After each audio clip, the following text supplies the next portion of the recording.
네, 날씨가 많이 덥습니다. 여러분 어떻게 건강을 잘 지키고 계신지 모르겠습니다. 오늘 우리가 살펴볼 교회는 버가모 교회입니다. 여러분 이 버가모 교회도 마찬가지로 엄청난 핍박 속에서 진리를 지켰던 교회인 것 같습니다. 그러나 교회 안에 서서히 이 작은 균열들이 생겨났던 것 같습니다. 왜냐하면 작은 것에서부터 서서히 타협이 일어나고 있었기 때문입니다. 그러니까 눈에 보이는 큰일, 다시 말해서 지금 당장 교회의 생존을 위협하는 일들은 분명하게 거부하고 지켰는데, 소위 말하는 작은 일들, 그러니까 지금 교회의 생존과는 별로 관계없어 보이는 일들에 대해서는 대수롭지 않게 여기며 타협을 했기 때문입니다. 첫 번째로 본문을 통해 살펴볼 것은 하나님께서 버가모 교회를 칭찬하는 모습입니다. 여러분 아까도 말씀드렸듯이 버가모 교회는 진리를 잘 지켰던 교회입니다.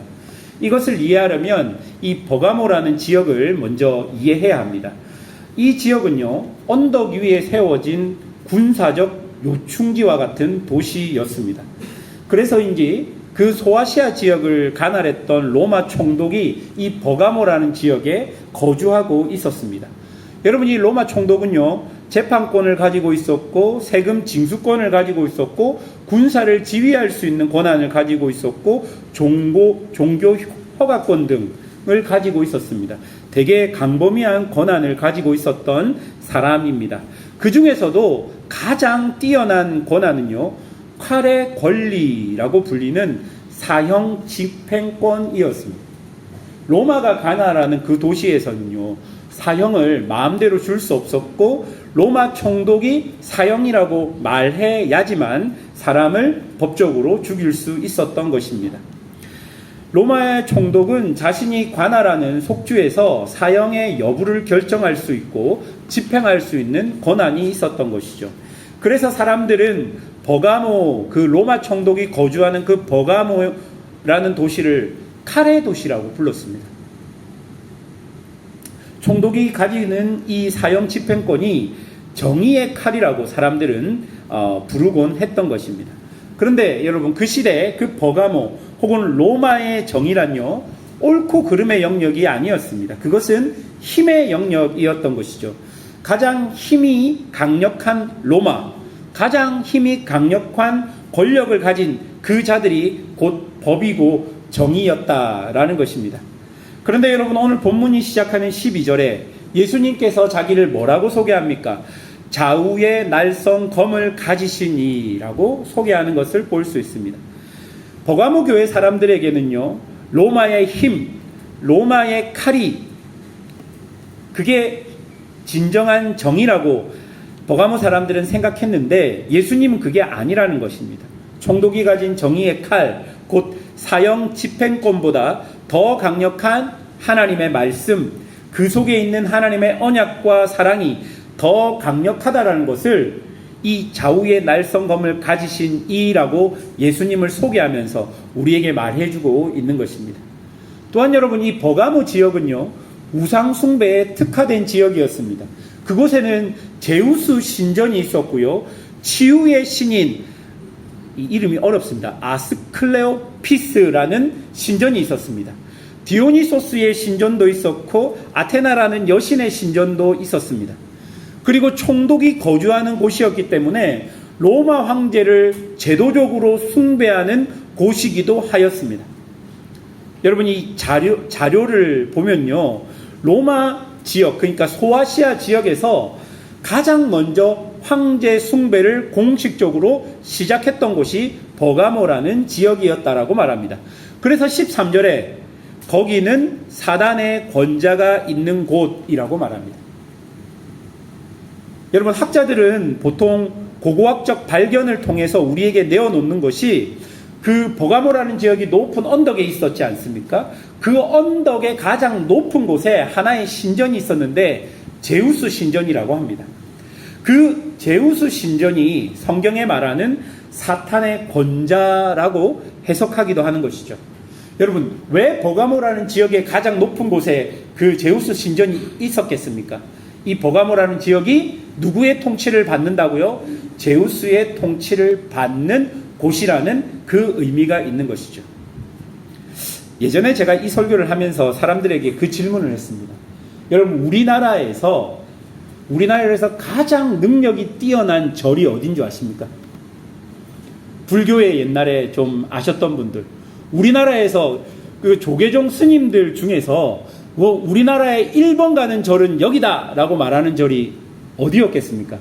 보통 사람들에게 이렇게 물어보면 보통은 불국사를 많이 이야기합니다. 불국사 아닙니다. 보통 1번 절은 그 유명한 성철 스님이 계셨던 어딜까요? 해인사. 합천에 있는 해인사입니다. 여러분, 왜 해인사가 우리나라 그 절 중에 가장 어떻게 보면 뛰어난 절이라고 말하는 줄 아십니까? 해인사에 뭐가 있기 때문입니까? 아시네요. 팔만대정경. 한마디로 해인사는 말씀 중심의 절이라는 거예요. 말씀 중심의 절. 처음 들었죠? 근데 실제로 스님들이 해인사를 이렇게 우러러 보기도 합니다. 그 팔만대장경이 있는 그 서고가 그 역사적으로 굉장히 가치가 있지만 그 불교 안에서도 굉장히 가치가 있는 것입니다. 여러분, 말씀 중심의 절 하면 합천 해인사. 마찬가지예요. 이 버가모라는 지역도 그 제우스 신전이 왜 가장 높은 곳이 있었냐면 그 버가모 사람들이 제일 좋아했던 신이 제우스라는 거예요. 그리고 그 통치를 받는 지역이었다라는 겁니다. 바로 이곳에서 안디바라는 교회 지도자가 순교를 당합니다. 여러분, 이 안디바라는 사람은요, 요한이 안수하여서 버가모 교회의 사역자로 세운 인물입니다. 그는 황제 숭배와 아스클라오피스 숭배를 반대하여서 예수 그리스도만 유일한 주라고 설교했었습니다. 그래서 그는요, 청동 항소 모양 안에 갇혀서 불에 달구어져 죽임을 당했다라고 전승이 전하고 있는 거예요. 여러분, 오늘 본문에 보면 안디바의 순교를 뭐라고 표현합니까? 사단이 사는 곳에서 죽임을 당했다라고 표현하고 있는 것이죠. 여러분, 그러니까 세상에 강력한 핍박이 있었고, 그러나 버가모 교회는 도망가지 않고 그 핍박 안에 있었다라는 것입니다. 그들은 핍박 속에서도 예수의 이름을 굳게 붙잡았고 예수님을 향한 믿음을 저버리지 않았던 것입니다. 아무리 총독의 권세가 강력하고 제우스 신전이 거대하고 로마 황제 숭배를 강요하고 사회적으로 교회가 설 입지가 없다 해도 그들은 예수님을 절대 놓지 않았던 교회였다는 것이 요한계시록 말씀을 통해 우리가 알 수 있는 것입니다. 여러분, 버가모 사람들이요, 안디바라는 교회 리더를 제거했습니다. 그리고 그들은 이 안디바가 사라졌으니까 교회가 와해될 것이다, 사라질 것이다 생각했습니다. 그런데도 교회는 어땠습니까? 여전히 굳건했고 여전히 더 빛이 났습니다. 왜 그러냐면요, 버가모 교회의 가장 강력한 리더는요, 안디바가 아니라 누구였기 때문입니까? 말씀의 검을 가진 예수님이셨기 때문입니다. 그리고 안디바의 순교가 교회의 믿음에 불을 지폈기 때문입니다. 초대교회는 핍박과 박해 속에서 고난을 경험했지만 핍박이 교회를 사라지게 만들지 못했습니다. 오히려 교회는 그 핍박 속에서 더 빛이 났고 더 순결해졌으며 더 신실해진 것입니다. 사랑하는 여러분, 오늘날 교회도 세상의 한 복판에 있습니다. 우리가 세상을 살 때 돈의 권세를 위시한 세상의 권세들이 내가 믿는 하나님보다 더 커 보이는 유혹을 우리는 날마다 받고 살아갑니다. 그러나 여러분, 생각해 보십시오. 사형 집행권으로 유지되는 질서와 사랑으로 유지되는 질서, 여러분, 무엇이 더 옳고 무엇이 더 강력하겠습니까? 여러분, 돈과 성공으로 유지되는 사회 질서와 사랑과 섬김으로 유지되는 사회 질서, 무엇이 더 옳고 무엇이 더 강력하겠습니까? 버가모 교회는 바로 그 답을 삶으로 보여준 교회입니다. 그래서 예수님께 칭찬받은 교회였던 것이죠. 둘째로 책망받은 교회입니다. 그런데 둘째로 보면 그 교회 안에서, 그런 교회 안에서 작은 균열들이 생겨나기 시작합니다. 여러분, 사단이요, 얼마나 교묘한지 버가모 교회의 약점을 간파하고 이제는 방법을 바꾸어서 교회를 공격하게 됩니다. 그 공격은 앞에서 순교와 어떤 박해보다 교회를 더 흔들리게 만들었던 것입니다. 여러분, 14절을 한번 볼까요? 14절 다 같이 한번 읽어보겠습니다. 시작.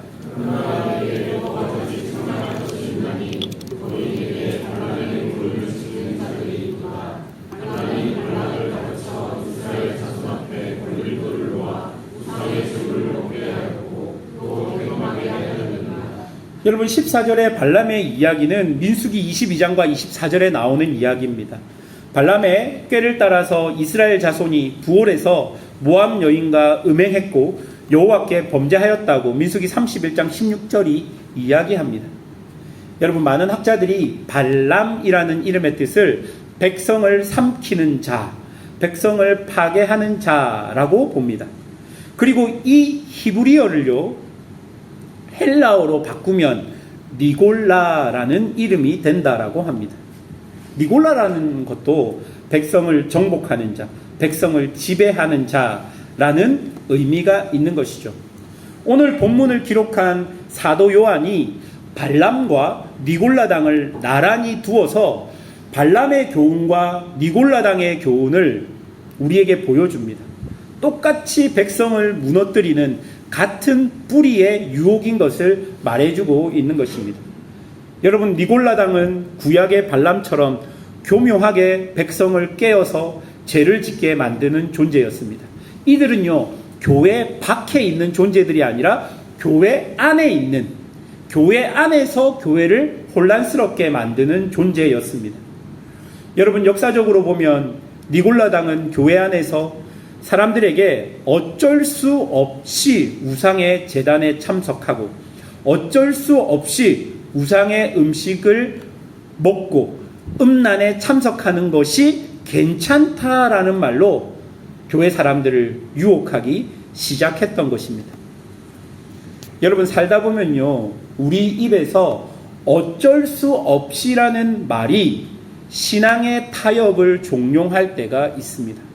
어쩔 수 없이, 사업 때문에 어쩔 수 없이 우상 제단에 가는 것은 괜찮다.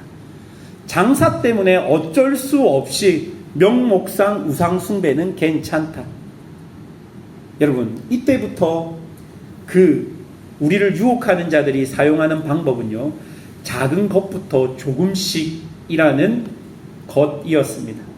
유다서 1장 4절을 보면 이렇게 기록합니다. 잘 들어보십시오.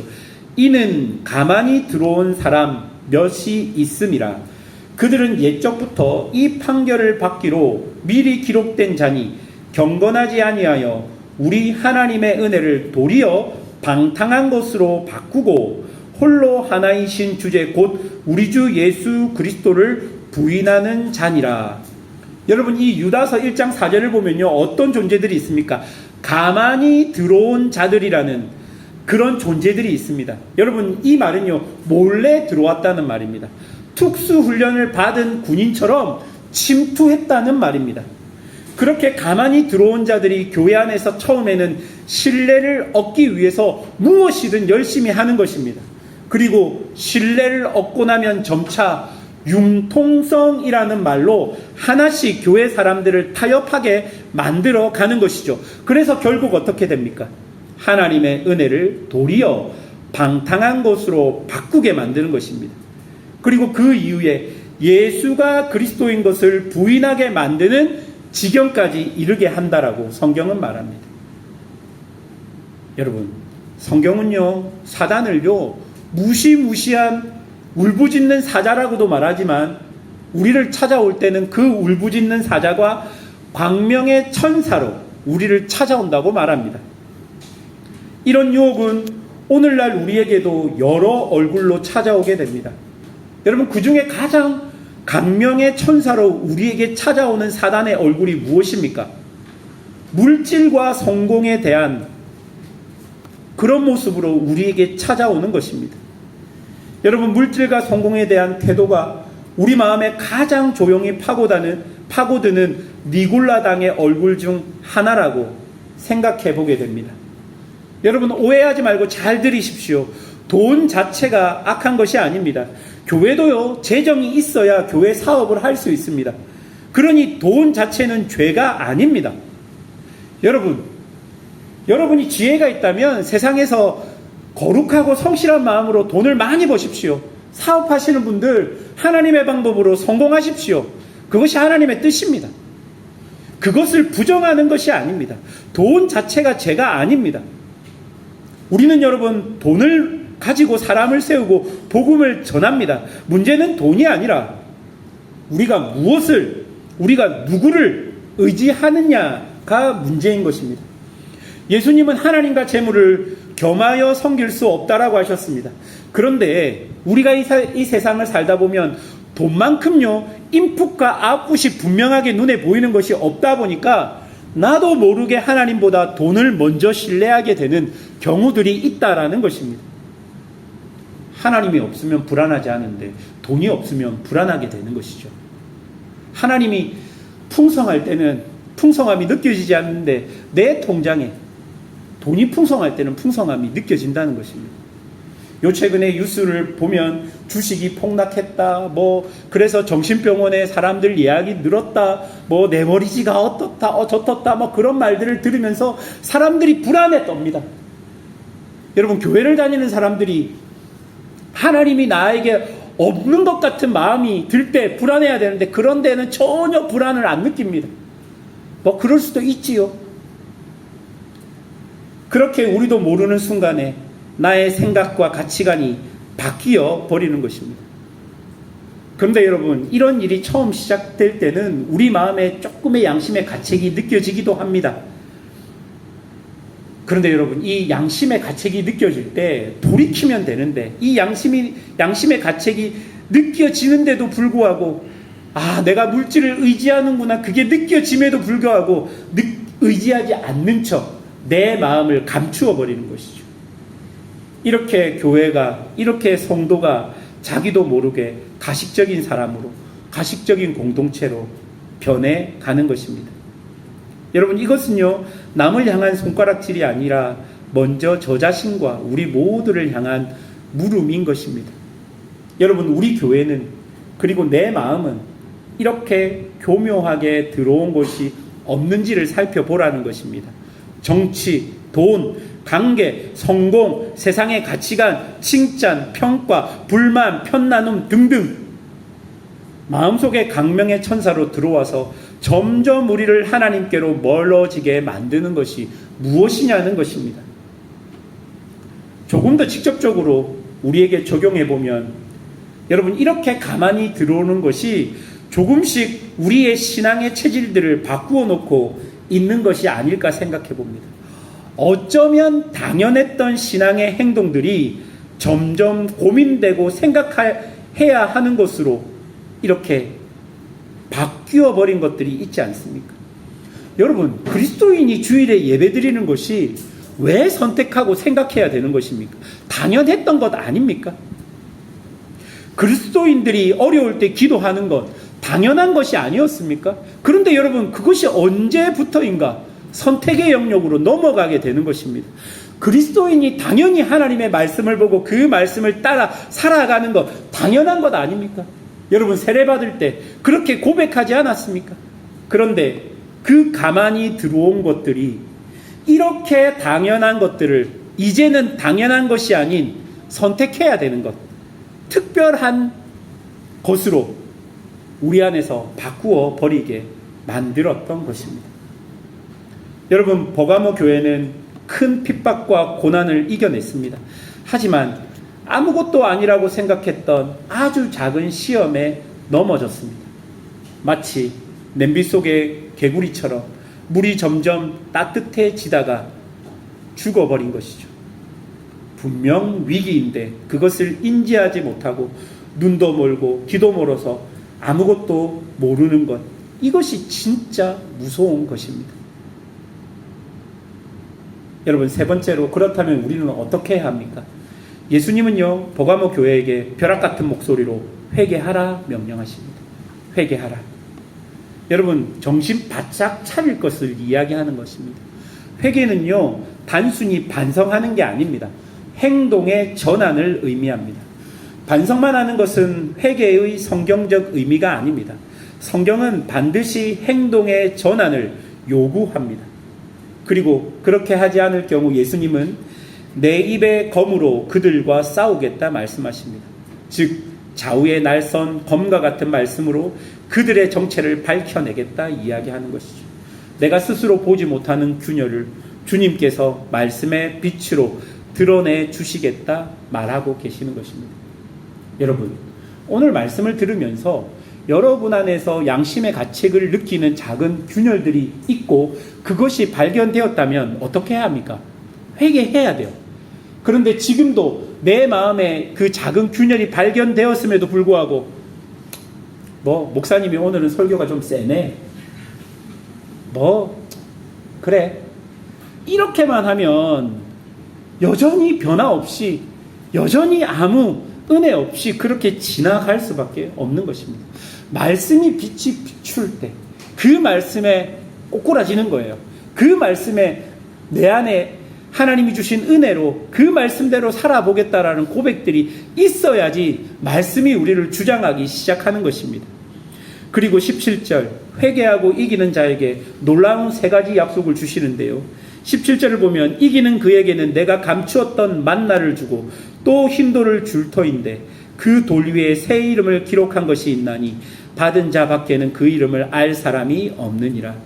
여러분, 회개하고 이기는 자에게 3가지를 주십니다. 첫 번째, 감추었던 만나. 여러분, 버가모 교회를 흔든 유혹의 핵심은 우상의 제물을 먹는 것이었습니다. 곧 우상의 잔치상에 참여하라는 유혹이었습니다.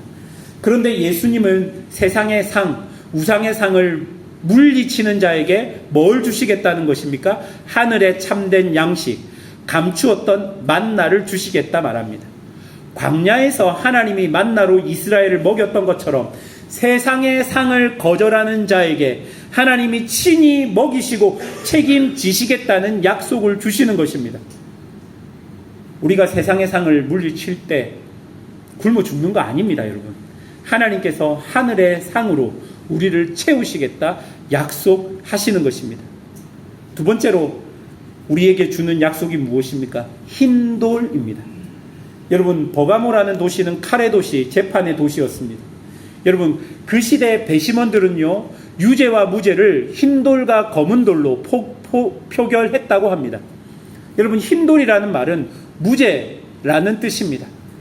여러분, 그리고 이 흰돌은요, 큰 잔치에 입장하는 초대권이기도 했다고 합니다. 여러분, 세상의 총독의 법정에서 정죄를 받고 안디바처럼 죽임을 당할지라도 하늘의 법정에서는 예수님은 이긴 자에게 뭘 주시겠다는 것입니까? 무죄의 흰돌을 주시겠다는 것입니다. 천국 잔치에 초대하는 그 초대장인 흰돌을 주시겠다는 것입니다. 세 번째로 새 이름을 주십니다. 그 돌 위에 받은 자 밖에는 아무도 모르는 새 이름이 기록되어 있는 것입니다. 이것은요, 예수님과 그 사람 사이에만 있는 가장 친밀하고 인격적인 관계의 표인 것입니다. 세상은 우리를 숫자로, 성과로, 평판으로 부르지만 주님은 오직 그분과 나만이 아는 새 이름, 나를 그 이름으로 부르시겠다 말하는 것이죠. 아무리 세상이 나를 잊고 나를 지워도 하나님은 나를 새 이름으로 영원히 기억하겠다 말씀하시는 것입니다. 여러분 보십시오. 균열을 이겨낸 자에게 주시는 상이 이렇게도 큽니다. 세상의 상을 거절한 자에게 하늘의 만나를 주시고 세상의 정죄를 받은 자에게 무죄의 흰돌을 주시고 세상이 잊은 자에게 영원한 새 이름을 주시겠다 말하는 것입니다. 그러니 오늘 우리가 작은 타협을 끊어내고 회개하는 것은요, 무엇을 잊어버리는 일이 아니라 놀라운 하나님의 약속을 붙드는 일인 것을 오늘 본문이 우리에게 말해주고 있는 것입니다. 말씀을 맺겠습니다. 여러분, 우리 안에 작은 것이라고 아무렇지 않게 여긴 것 중에 그것이 점점 더 자라나 우리 안에 있는 진리를 흔들 수 있는 요소들이 있는지 한번 살펴보십시오. 지금은 아무것도 아닌 것처럼 보입니다. 그런데 그것이 점점 자라갑니다. 죄를 먹고 자라가고요. 우리의 타협을 먹고 자라갑니다. 그래서 그것이 우리가 알지 못하는 순간에 엄청나게 커져버려서 나의 태도와 나의 삶과 나의 신앙 전체를 흔들어 버릴 수 있는 요소가 될 수 있다는 것입니다.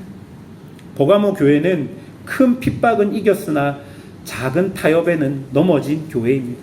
그러나 회개하고 이기는 자에게 주님이 감추었던 만나와 흰돌과 새 이름을 약속하십니다.